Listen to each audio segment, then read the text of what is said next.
Pagi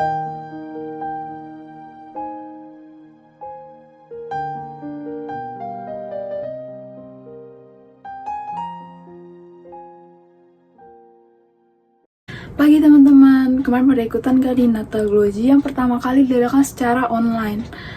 Gak kerasa juga minggu ini tuh merupakan minggu keempat Advent. Sungguh bersyukur kita masih sama-sama buat ibadah secara online dan juga bisa memuji dan memuliakan nama Tuhan bersama-sama teman-teman. Sebelum memulai ibadah, saya mengajak teman-teman untuk kita sama-sama mengarahkan hati kita. Kita mau serahkan dan kita bawa setiap pergumulan kita ke dalam tangan Tuhan saat teduh.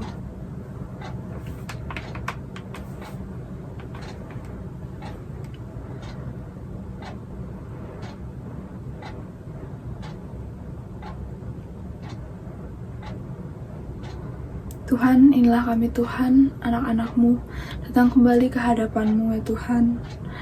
Mengucap syukur untuk berkat yang telah Engkau berikan ya Tuhan, mengucap syukur untuk 1 minggu yang telah Engkau berikan lagi kepada kami ya Tuhan. Untuk setiap penyertaan-Mu ya Tuhan, terima kasih Tuhan. Tuhan, kiranya Engkau juga pimpin jalan ibadah kami dari awal hingga akhir ya Tuhan. Biarlah ibadah kami hanya untuk nama Engkau saja Tuhan. Dalam nama Tuhan Yesus kami berucap syukur, amin. Mazmur 132 ayat 7. Mari kita pergi ke kediamannya, sujud menyembah pada tumpuan kakinya. Teman-teman, saya mengajak untuk kita kembali merenungkan perjalanan hidup kita selama ini.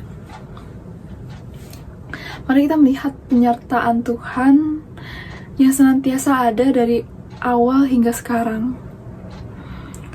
Tuhan kita adalah Tuhan yang tidak pernah meninggalkan perbuatan tangannya, teman-teman. Tuhan kita adalah Tuhan yang setia, Tuhan yang mulia. Saya mengajak untuk kita sama-sama naikkan pujian Allah yang setia.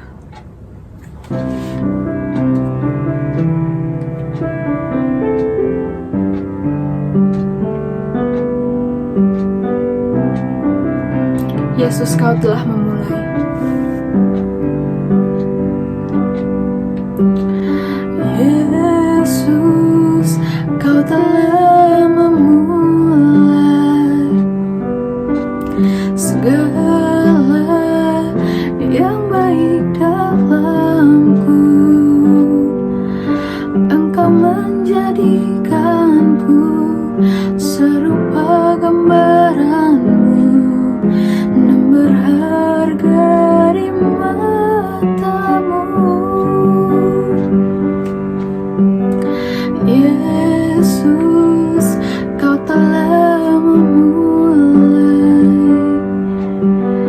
karya yang mulia dalamku. Kau berikan hidup-Mu sebagai ganti dosaku karena kasih-Mu padaku. Sekarang ku memuji-Mu, Allah yang setia, yang tak pernah meninggalkan perbuatan tangan-Mu. Sekarang ku menyembah-Mu, Allah yang mulia, sempurnakan segenap hidupku agar indah bagi-Mu.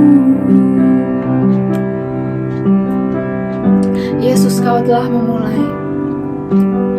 Yesus, Kau telah memulai segala yang baik dalamku. Engkau menjadikanku serupa gambaran-Mu dan berharga di mata-Mu. Yesus, Kau telah memulai karya yang mulia dalamku. Kau berikan hidup-Mu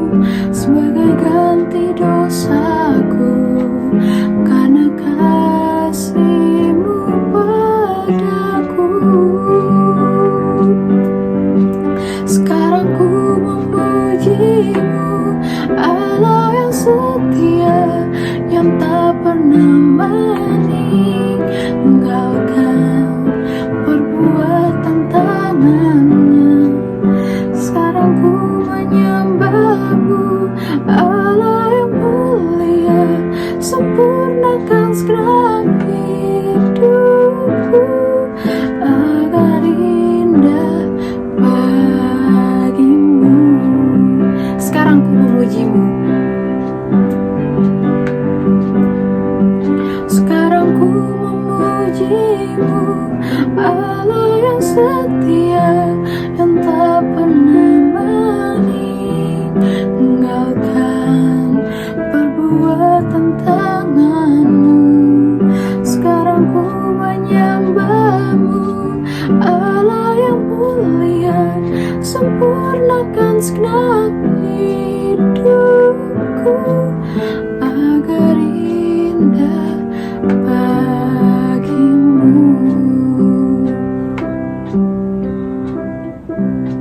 Saya mengajak teman-teman untuk kita kembali menundukkan kepala kita. Mari kita akui setiap dosa kita yang telah kita lakukan.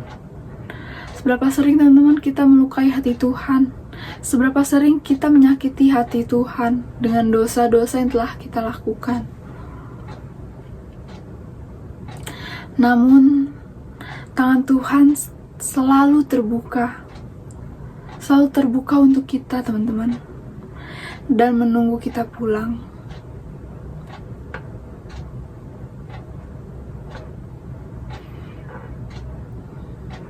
Begitu besar kasih Tuhan buat kita. Tuhan, inilah kami Tuhan, anak-anak-Mu, datang kembali ke hadapan-Mu, mengakui setiap dosa kami Tuhan. Tuhan, begitu besar kasih-Mu kepada kami Tuhan. Begitu indah pengampunan yang Engkau berikan kepada kami. Tuhan, kiranya Kau pimpin juga Tuhan untuk hidup kami ke depannya Tuhan. Kau pimpin bila hidup kami bisa terus sesuai dengan kehendak-Mu ya Tuhan, dan juga makin serupa dengan Engkau ya Tuhan. Dalam nama Tuhan Yesus kami berucap syukur. Amin.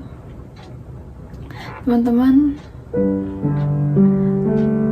kasih Tuhan begitu indah buat kita. Melalui salibnya, Dia menebus dosa kita.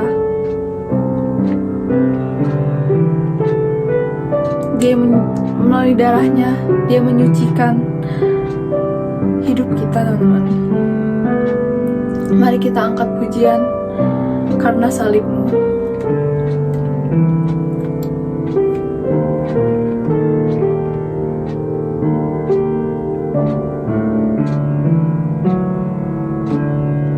Hanya Kau Tuhan di hidupku, Kau berikan hidup yang baru. Darah-Mu menyucikan, pulihkan hatiku. Ku nyatakan Kaulah segalanya. Engkaulah sumber pengharapan. Kuasa-Mu sanggup menyembuhkan.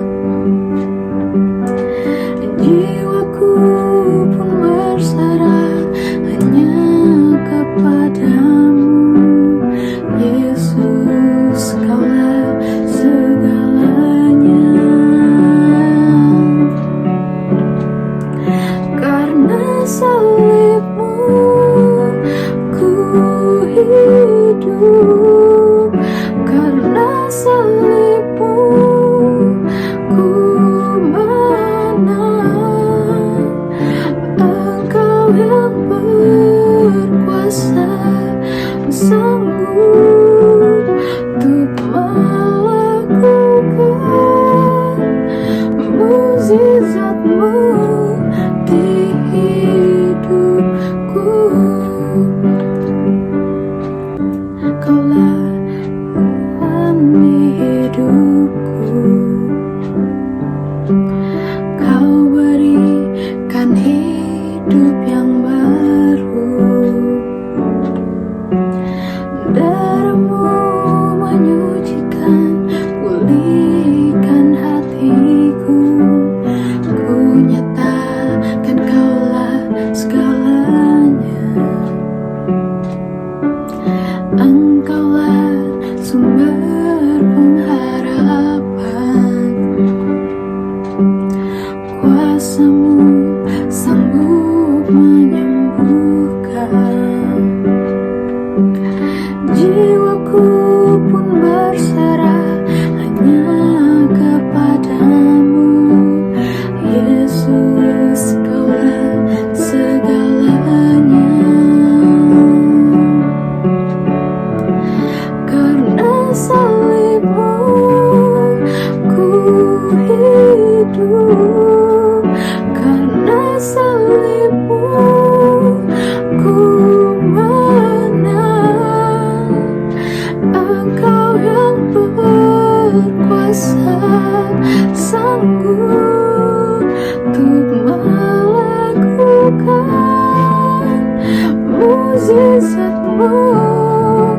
Karena salib-Mu ku hidup, karena salib-Mu ku menang. Engkau yang berkuasa sanggup untuk melakukan mukjizat-Mu di hidupku.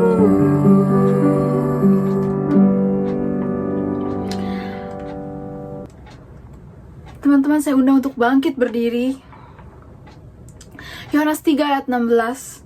Karena begitu besar kasih Allah akan dunia ini, sehingga Ia telah mengaruniakan anaknya yang tunggal, supaya setiap orang yang percaya kepadanya tidak binasa, melainkan beroleh hidup yang kekal.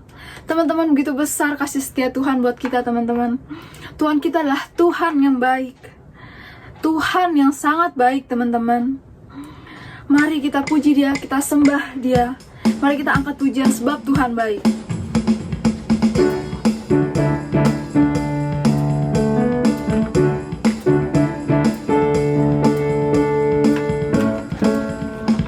Masuk gerbangnya bersyukur dengan penuh pujian, bersuka di hadiratnya, nyanyi besarkan agung namanya.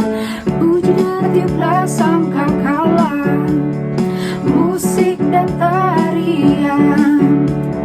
Semua makhluk di bumi di surga dengan senap hati angkat pujian, sebab Tuhan baik, sebab Tuhan baik, sebab Tuhan baik, anugerahnya kekal selamanya. Sebab Tuhan baik, sebab Tuhan baik, sebab Tuhan baik, anugerahnya kekal selamanya. Masuk gerbangnya bersyukur dengan penuh pujian, bersuka di hadiratnya, nyanyi besarkan agung namanya. Puji Dia tiuplah sangkakala, musik dan tarian. Semua makhluk di bumi di surga dengan segenap hati angkat pujian, sebab Tuhan baik, sebab Tuhan baik, sebab Tuhan baik, anugerahnya kekal selamanya. Sebab Tuhan baik, sebab Tuhan baik, sebab Tuhan baik, anugerahnya kekal selamanya. Sebab Tuhan baik.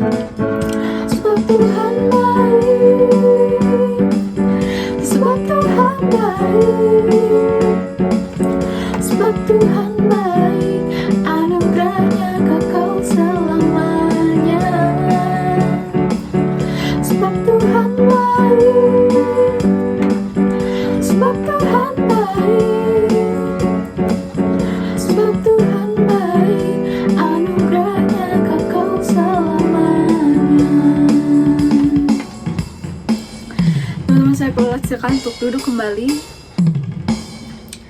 Sebelum mendengarkan firman Tuhan, saya mengajak teman-teman untuk kita menaikkan sebuah lagu berjudul Waktu Tuhan.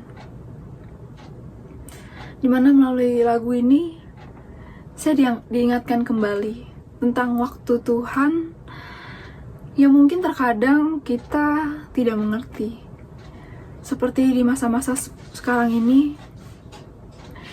Namun satu yang pasti teman-teman, satu yang pasti, waktu Tuhan itu pasti yang terbaik. Tuhan kita itu Tuhan yang selalu menyertai kita, yang selalu bersama-sama dengan kita, dan Tuhan yang selalu menggandeng kita teman-teman. Mari kita angkat pujian ini, Waktu Tuhan.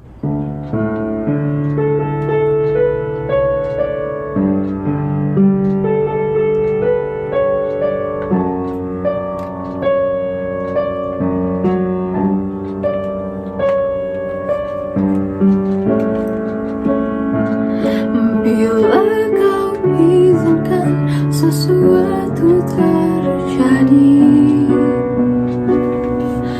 ku percaya semua untuk kebaikanku. Bila nanti telah tiba waktumu, ku percaya kuasamu memulihkan hidupku. Waktu Tuhan pasti yang terbaik, walau kadang tak mudah dimengerti. Lewati cobaan, ku tetap percaya waktu Tuhan pasti yang terbaik. Bila kau izinkan sesuatu terjadi, bila kau izinkan sesuatu terjadi, ku percaya semua untuk kebaikanku. Bila nanti telah tiba waktumu, ku percaya kuasamu memulihkan hidupku. Waktu Tuhan pasti yang terbaik, walau kadang tak mudah dimengerti.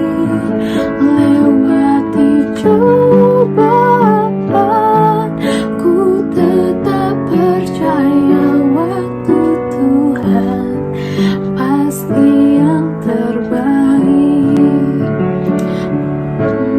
Waktu Tuhan pasti yang terbaik, walau kadang tak mudah dimengerti.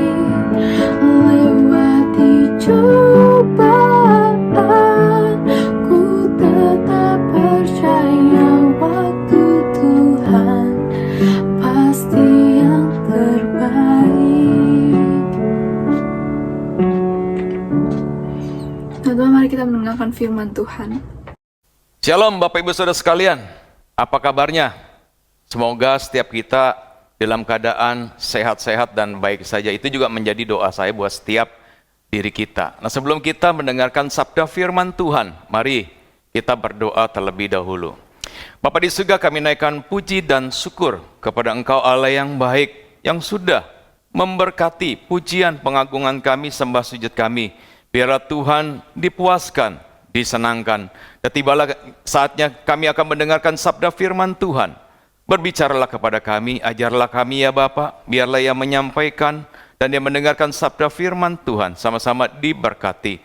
Berikan kami hikmat, kekuatan, pertolongan daripada Tuhan sehingga kami dimampukan untuk terus belajar melakukan firman Tuhan itu di dalam hidup kami. Sehingga hidup kami boleh makin berkenan di hati Engkau. Inilah doa kami, syukur kami yang kami naikkan di dalam nama Tuhan kami Yesus. Kami sudah berdoa. Amin. Nah Bapak, Ibu, Saudara sekalian, hari ini tema firman Tuhan diambil dari Yesaya 7 ayat 10 sampai 15. Kita akan membacanya, namun demikian saya akan membacanya dari ayat 10 sampai ayat yang ke-16. Ayat 10. Tuhan melanjutkan firman-Nya kepada Ahaz, katanya, mintalah suatu pertanda dari Tuhan Allahmu, biarlah itu sesuatu dari dunia orang mati yang paling bawah, atau sesuatu dari tempat tertinggi yang di atas. Tetapi Ahaz menjawab, aku tidak mau meminta, aku tidak mau mencobai Tuhan. Lalu berkatalah Nabi Yesaya, baiklah, dengarkan, hai keluarga Daud, belum cukupkah kamu melelahkan orang, sehingga kamu melelahkan Allahku juga? Sebab itu Tuhan sendiri yang akan memberikan kepadamu suatu pertanda.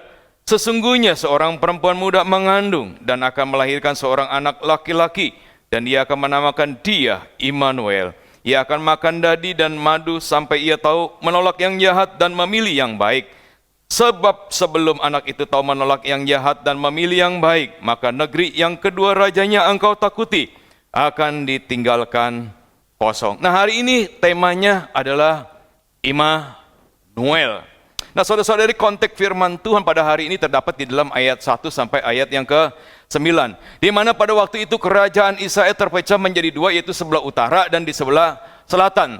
Sebelah utara itu adalah kerajaan Israel yang ibu kotanya di Samaria, dan di sebelah selatan itu adalah kerajaan Yehuda yang ibu kotanya ada di Yerusalem. Nah, sekitar tahun 735 atau 734 sebelum Masehi, Raja Israel, Peka, dan juga Raja Aram, Resin, mereka berkoalisi lalu menyerang kerajaan Yehuda yang pada waktu itu dipimpin oleh seorang raja yang bernama Ahaz. Itu kita bisa lihat di dalam ayat yang pertama. Di dalam ayat yang kedua, lalu diberitahukan kepada keluarga Daud, Aram telah berkemah di wilayah Efraim. Efraim ini adalah nama lain daripada Israel. Maka hati Ahaz dan rakyatnya gemetar ketakutan, seperti pohon-pohon hutan bergoyang yang ditiup angin. Ini adalah satu ketakutan yang luar biasa, seperti keadaan di ujung tanduk. Saudara-saudara yang terkasih, ada banyak di antara kita ada di dalam keadaan yang demikian. Mungkin pada saat ini kita juga masih di dalam keadaan yang demikian. Seorang bapak sebagai kepala rumah tangga tiba-tiba stroke, masuk rumah sakit, masuk ruang ICU, ya, lalu tergeletak, lumpuh, tidak bisa bekerja, butuh biaya besar, lalu tidak punya tabungan. Di tempat yang lain suami istri di PHK, perut minta diisi, anak perlu biaya, cicilan antri satu per satu, tidak punya simpanan, lalu saling menyalahkan satu dengan yang lain. Rumah tangga ribut besar, dan pernikahan mereka ada di ambang perceraian. Ada yang suaminya di penjara, anaknya banyak, ada yang berkebutuhan khusus, tidak punya uang untuk makan, tidak punya tempat tinggal. Ada juga seorang ibu dipukul oleh suaminya sampai babak belur. Dia mau tinggalkan rumahnya, mau keluar rumah, mau melarikan diri. Lihat anaknya banyak, masih kecil-kecil, tidak punya skill. Lalu biaya kontrakan ada di depan mata. Suaminya pengangguran, suka judi, suka mabuk, suka perempuan. Bukankah ini di dalam situasi yang sangat kritis? Bukankah ini keadaan yang sangat darurat? Ahaz dan rakyatnya gemetar ketakutan. Maka tidak heran waktu di dalam ayat yang ketiga, Tuhan berfirman kepada Yesaya untuk disampaikan kepada Ahaz, teguhkanlah hatimu dan tinggallah tenang. Janganlah takut dan jangan hatimu kecut. Pertanyaannya adalah, apakah Ahaz mau percaya? Siapakah yang diandalkan Ahaz? Siapakah yang diandalkan Yehuda? Tuhankah yang diandalkan mereka? Mari kita lihat fakta dan kenyataannya. Yang pertama, mereka beserta kekuatan diri sendiri dan lainnya. Itu kita bisa lihat di dalam ayat yang ke-10 sampai ayat yang ke-12.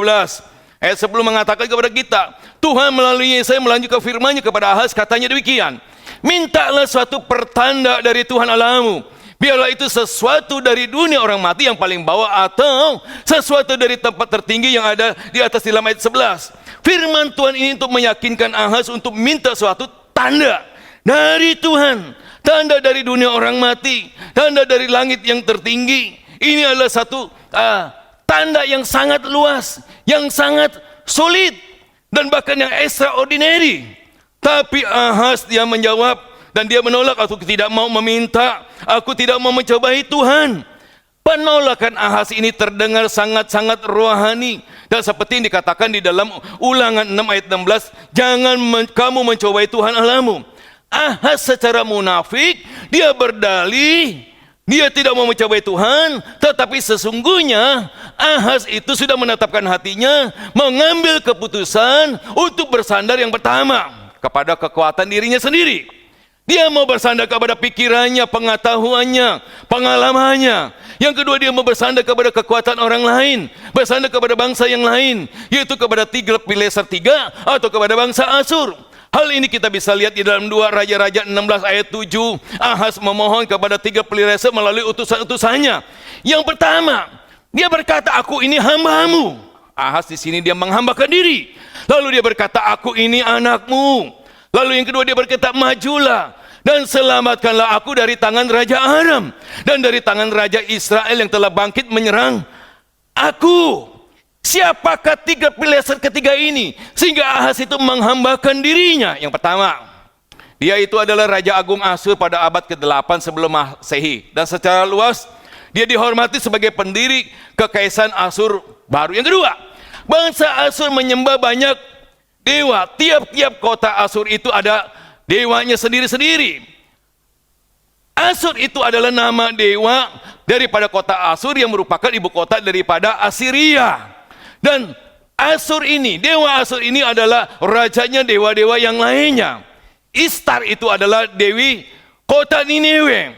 Raja-raja Asyur percaya bahwa dewa-dewi mereka, utamanya adalah dewa Asyur yang memberikan kemenangan atas musuh-musuh mereka. Lalu yang ketiga, kerajaan Asyur itu digambarkan sebagai kekuatan militer pertama di dalam sejarah. Yang keempat, Tiglat-Pileser ini dianggap sebagai salah satu pemimpin militer paling berhasil dalam sejarah yang menaklukkan banyak wilayah. Jadi dia perang mendapatkan wilayah, dia perang mendapatkan wilayah, dan bahkan dicatat di dalam sejarah. Lalu yang kelima, setiap pemberontakan, tawanan, pasukan musuh akan ditumpas dengan kejam, akan dikuliti, akan ditusuk, ya, bukan saja ditusuk lalu apa, kakinya dipenggal, tangannya dipotong, hidungnya dipotong, telinganya dipotong, matanya dicungkil, lalu kepalanya dipenggal atau dibakar hidup. Ini sesuatu yang sangat luar biasa. Lalu kotanya diratakan, dihancurkan, dimusnahkan, lalu dibakar. Lalu tindakan keburukan yang lain. Yang wanita itu diperkosa, yang laki-laki itu dimutilasi. Bukan saja dimutilasi, setelah dimutilasi, kepalanya, kakinya, tangannya, bibirnya, hidungnya ditumpuk di bawah kota yang ditaklukkan itu. Lalu mayat-mayatnya ditumpuk atau dipotong-potong, lalu diberi makan kepada anjing. Inilah kekejaman daripada orang Asyur, tentara daripada Asyur ini. Bahkan juga membutakan orang-orang yang membicarakan tentang teror daripada Asyur. Supaya apa? Supaya ada efek jera dan juga memberikan, menurunkan moral penduduk setempat.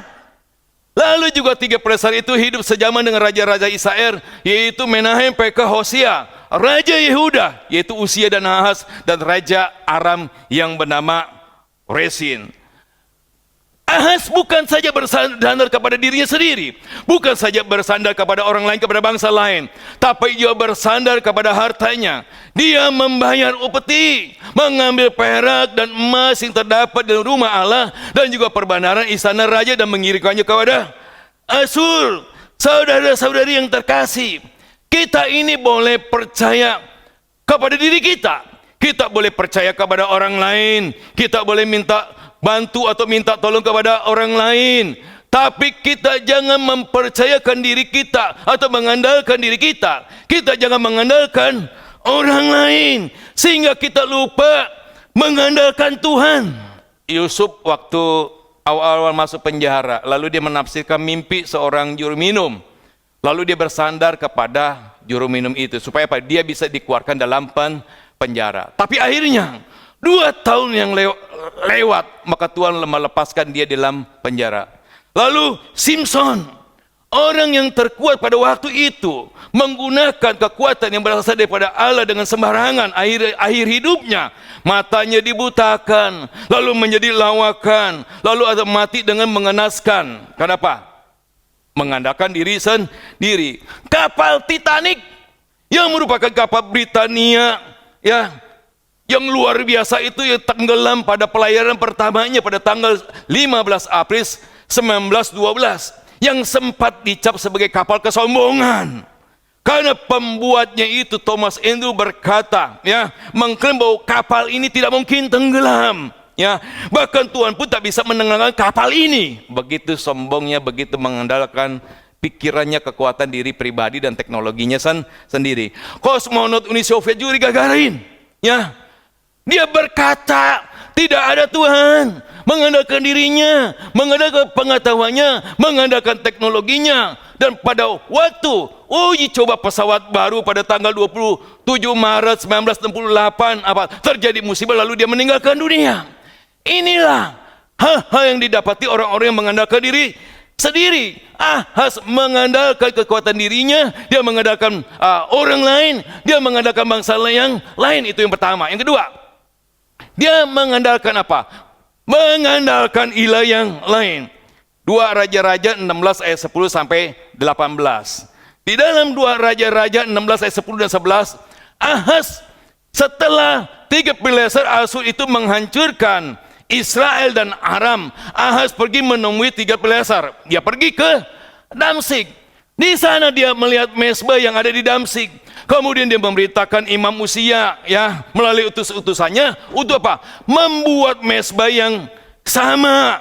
Nah, setelah Ahaz dia kembali ke Yehuda, apa yang dilakukannya? Yang pertama, dia mendekat kepada mezbah itu. Lalu yang kedua, dia naik ke atas mezbah itu. Yang ketiga, dia membakar korban bakarannya dan juga korban sajiannya. Yang keempat, dia mencurahkan korban curahannya di atas mezbah tersebut. Lalu yang kelima, dia menyiramkan darah korban keselamatan ke mezbah itu. Nah, ini yang luar biasa. Yang keenam, dia menggeser, menyingkirkan mezbah Tuhan. Dan ini sama saja dia menggeserkan Tuhan, menyingkirkan Tuhan. Dan bahkan lebih bahayanya yang ketujuh, dan dia berkata, mezbah Tuhan itu adalah urusanku. Artinya Tuhan itu adalah urusanku. Lalu yang kedelapan, kemudian Raja Ahaz memberitakan kepada Imam Uriah untuk membakar korban. Bakarlah di atas mezbah besar itu korban bakaran pagi dan korban sajian petang. Lalu juga korban bakaran, korban sajian raja. Lagi juga korban bakaran, korban sajian. Lalu juga korban curahan seluruh rakyat negeri. Lalu siramkan kepadanya segenap darah korban bakaran dan segenap darah korban sembelihan. Saudara yang terkasih, ini adalah ibadah. Ini adalah ibadah kepada Allah lain. Dan ini bertentangan dengan kebenaran firman Tuhan. Bukankah firman Tuhan mengatakan kepada kita, jangan ada padamu Allah lain di hadapanku. Jangan membuat bagimu patung yang menyerupai apapun yang ada di langit di atas, yang ada di bumi di bawah, atau yang ada di dalam air di bawah bumi. Jangan sujud menyembah kepadanya atau beribadat kepadanya.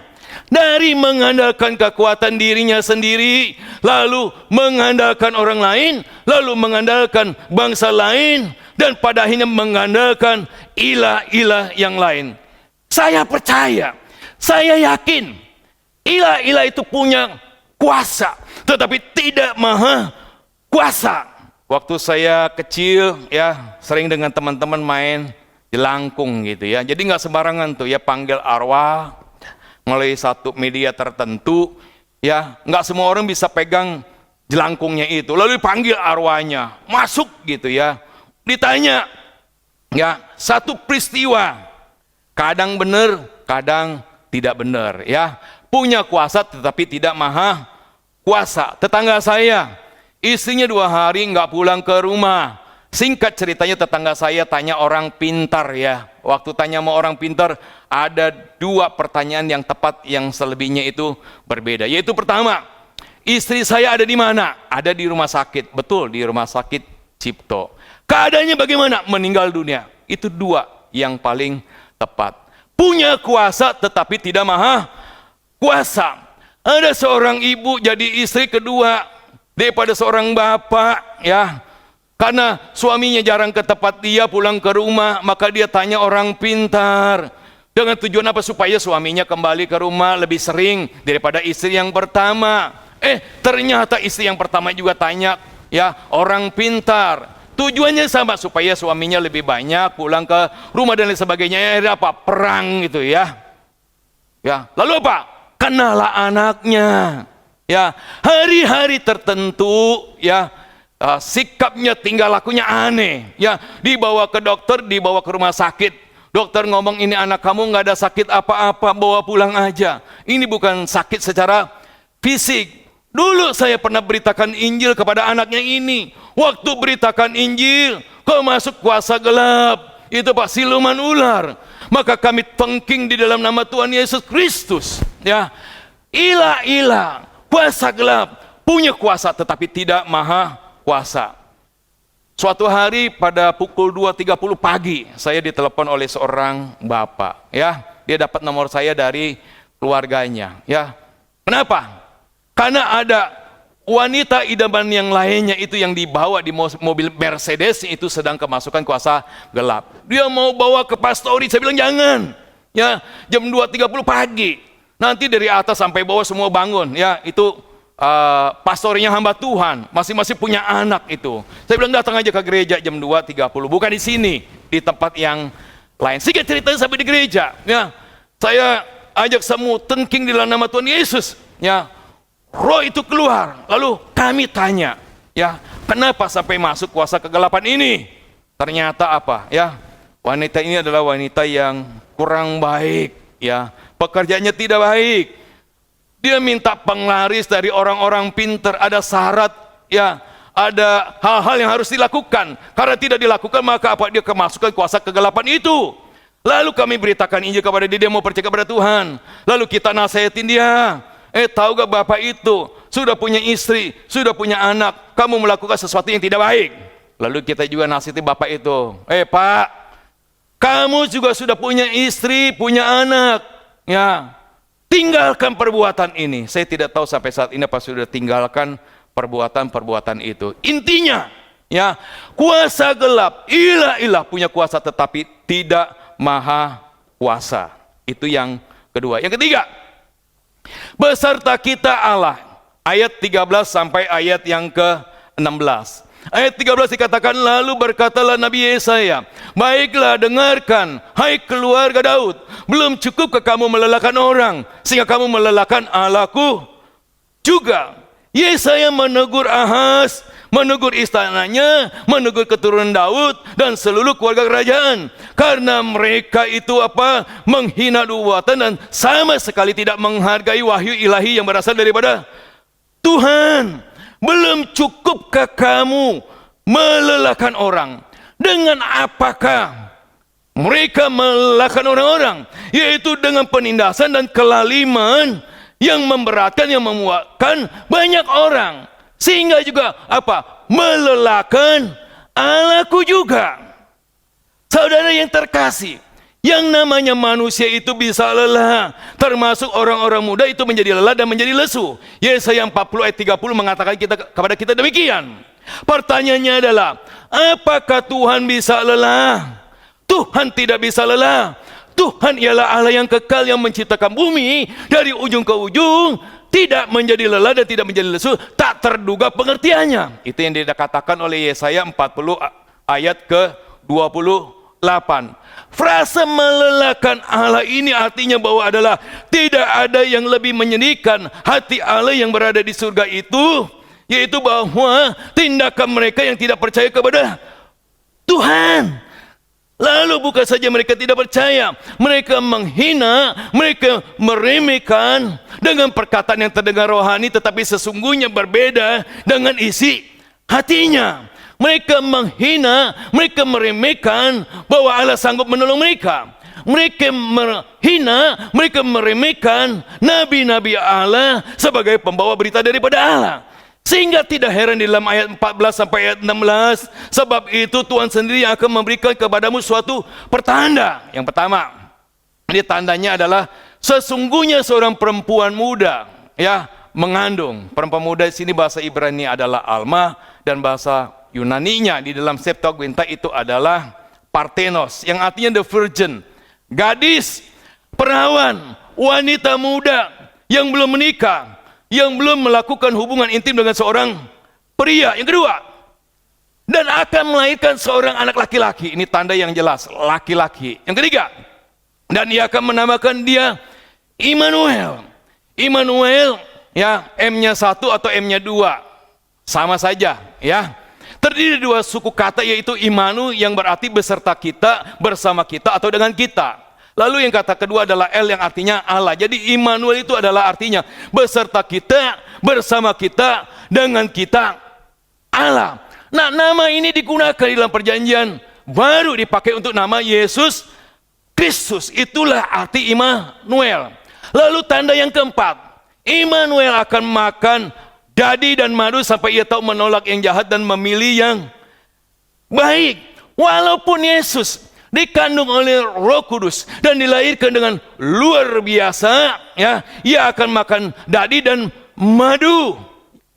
Sama seperti anak-anak lain di negeri yang dialiri susu dan madu. Dan ini seperti yang dikatakan di dalam Ibrani 2 ayat 17a. Maka dalam segala hal ia akan disamakan dengan saudara-saudaranya, akan diajar, akan dididik, akan besar secara fisik, lalu bertambah hikmatnya, lalu makin kuat rohnya, lalu menjadi matang, sehingga dia bisa menolak yang jahat dan memilih yang baik. Lalu yang kelima, sebab sebelum anak itu tahu menolak yang jahat dan memilih yang baik, maka negeri yang kedua rajanya engkau takuti akan ditinggalkan kosong. Nah, di sini ada yang mengatakan bahwa ada makna ganda di dalamnya. Itu adalah dipenuhi dalam waktu yang singkat dan akan dipenuhi pada waktu yang akan datang. Ada banyak penafsiran tentang anak itu. Ada yang mengatakan ini anak Yesaya, Seriasub, ada yang mengatakan anak Ahaz dan lain sebagainya, tapi tidak mengena dengan frase ini atau firman Tuhan ini, ya, yaitu nubuatan tentang kehancuran Israel dan Aram yang terdapat di dalam ayat 16 ini. Frase sebelum anak itu, saya setuju dengan William Henderson dalam Pulpit Commentary yang mengatakan artinya demikian. Anak itu artinya seandainya Immanuel yang akan lahir 700 tahun kemudian itu lahir pada waktu itu, pada waktu zaman Ahaz. Lalu kemudian sebelum anak itu tahu menolak yang jahat dan memilih yang baik, artinya apa? Dalam waktu yang singkat, ya, bahwa kerajaan Israel dan kerajaan Aram akan dihancurkan oleh Tuhan.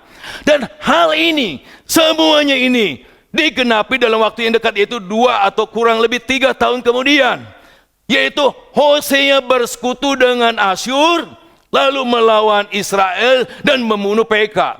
Di tempat yang lain, Asyur menyerang kerajaan Aram dan Aram itu ditaklukkan. Maka nubuat yang pertama digenapi, dan nubuat yang kedua akhirnya digenapi 700 tahun kemudian dan dengan kelahiran Yesus Kristus. Bapak, Ibu, Saudara sekalian, jangan andalkan diri kita, jangan andalkan orang lain, jangan andalkan ilah-ilah yang lain, karena kita ini sangat terbatas.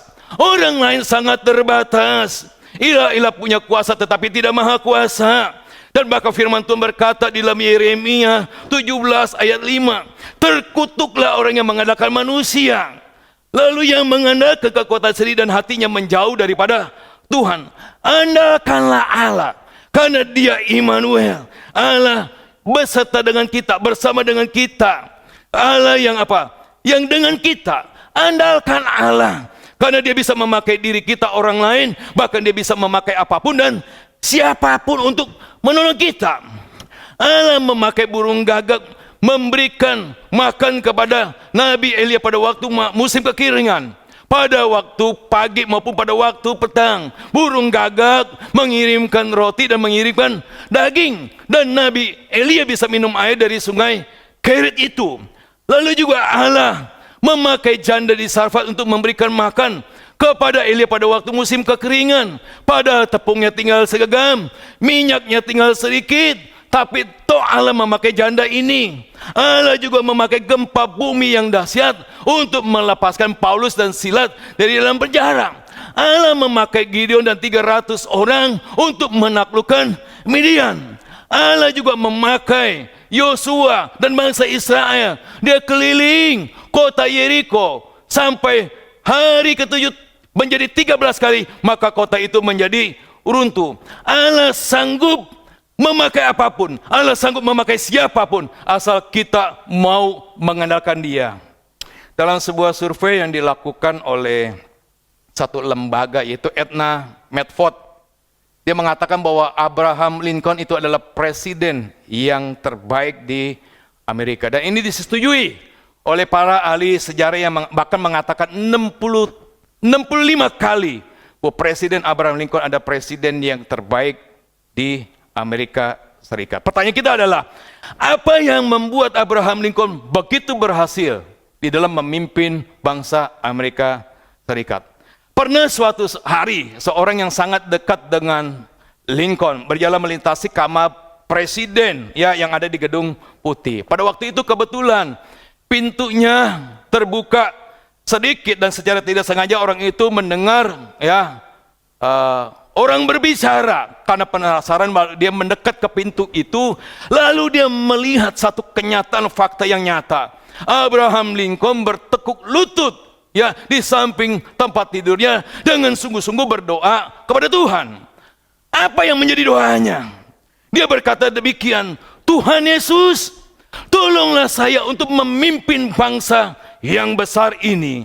Keberhasilan Abraham Lincoln itu terletak daripada kesadaran dirinya untuk selalu mengandalkan pertolongan kepada Tuhan, untuk mengandalkan kuasa daripada Tuhan. Itu sebabnya maka Abraham Lincoln dikenang sepanjang masa. Saudara-saudara yang terkasih di dalam Tuhan, oleh karena itu, pada saat ini, apapun yang menjadi tantangan kita, rintangan kita, pergumulan kita, apapun itu, pergumulan kita, kesedihan kita, kegalauan kita, ya, air mata kita, boleh kita percaya kepada diri kita, boleh kita percaya kepada orang lain, boleh kita minta tolong kepada orang lain, tapi kita jangan percaya kepada ilah-ilah. Jangan kita andalkan diri kita, jangan kita andalkan orang lain. Andalkanlah Tuhan yang bisa memakai diri kita. Dia bisa memakai orang lain, Dia bisa memakai apapun, Dia bisa memakai siapapun, Dia bisa memakai banyak orang, sedikit orang, tanpa orang untuk menolong kita. Karena Dia adalah Allah Immanuel, beserta kita, bersama kita, dengan kita Allah. Mari kita berdoa. Bapa di surga, kami datang di hadapan Engkau, Allah yang baik, Allah yang Immanuel, Allah yang beserta kami, bersama kami, dengan kami. Kami bersyukur ya Tuhan, jauh-jauh hari firman Tuhan ini juga dinyatakan kepada bangsa Israel. Tapi mereka mau mengandalkan dirinya sendiri. Mereka mau mengandalkan orang lain, bangsa lain. Mereka mengandalkan harta mereka dan bahkan ilah-ilah yang lain. Ampuni kami ya Bapa kalau kami sempat terlintas di dalam benak kami untuk melakukan hal yang demikian. Berikan kesadaran yang tinggi, kesadaran yang extraordinary untuk menghadapi keadaan yang sangat extraordinary ini. Untuk memegang erat Tuhan, mengandalkan Tuhan dengan erat-erat. Karena Engkau Allah yang Immanuel, Allah yang beserta kami, bersama kami, dengan kami. Kami bersyukur Immanuel itu pernah lahir di dalam hati kami. Biar kami selalu kenang, percaya, mempercayakan, bersandar, mengandalkan Engkau. Bahkan kami mau terus belajar, mentaati kebenaran firman Tuhan.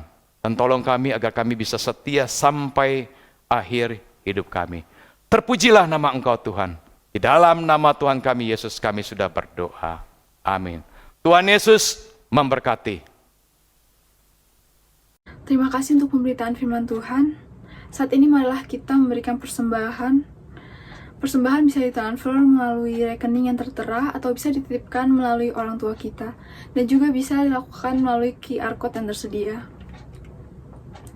Saat ini marilah kita menaikkan satu buah pokok doa syafaat. Mari kita berdoa untuk orang-orang yang kelaparan di luar sana, teman-teman.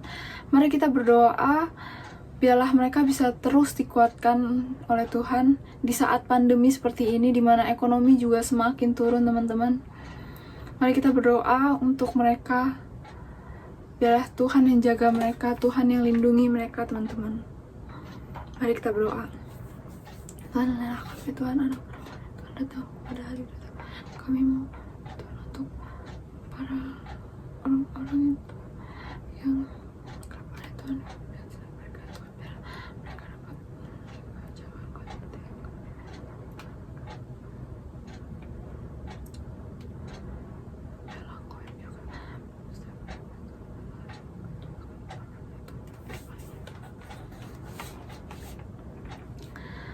Amin. Teman-teman silakan untuk bangkit berdiri. Mari kita akui iman kita dengan pengakuan iman rasuli. Pengakuan iman rasuli.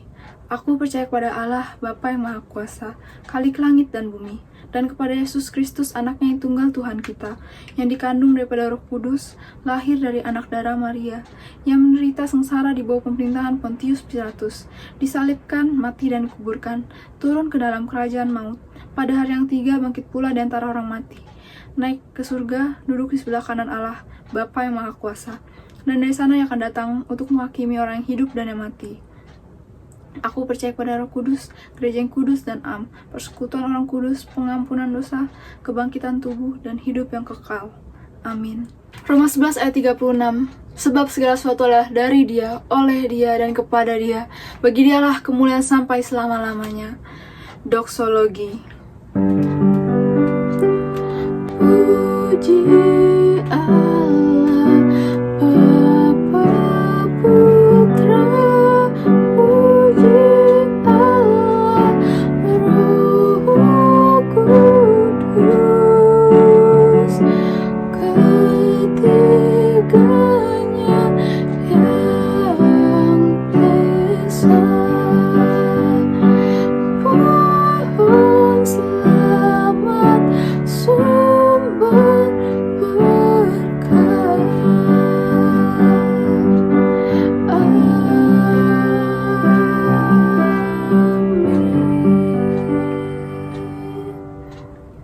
Mari saudara kita masuk di dalam doa.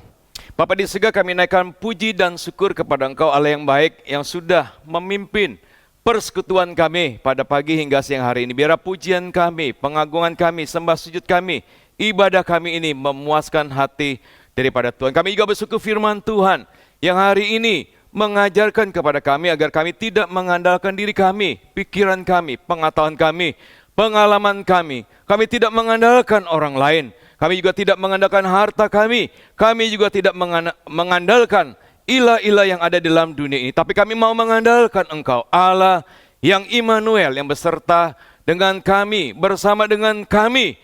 Kami bersyukur Tuhan atas firman Tuhan ini. Berikan kami hikmat, kekuatan, pertolongan, mampukan kami, agar kami sungguh-sungguh dengan rendah hati melakukan dalam hidup kami. Sehingga hidup kami makin berkenan kepada Engkau. Kami rindu Tuhan, Engkau juga memberkati kami sehingga kami mampu melakukannya. Saudara yang terkasih dalam Tuhan, arahkan hatimu dan terimalah berkat daripada Tuhan dengan penuh iman. Kiranya kasih daripada Allah Bapa yang berlimpah-limpah, kasih setia Allah Anak, Tuhan kita, Yesus Kristus yang tak pernah berkesudahan, gerakan nasihat, pertolongan daripada Allah Roh Kudus senantiasa memimpin saudara-saudara sekalian, mulai saat ini sampai Tuhan Yesus datang kedua kalinya. Amin. Bapa, terima kasih. Bapa, terima kasih. Bapa di dalam surga, puji, terima kasih.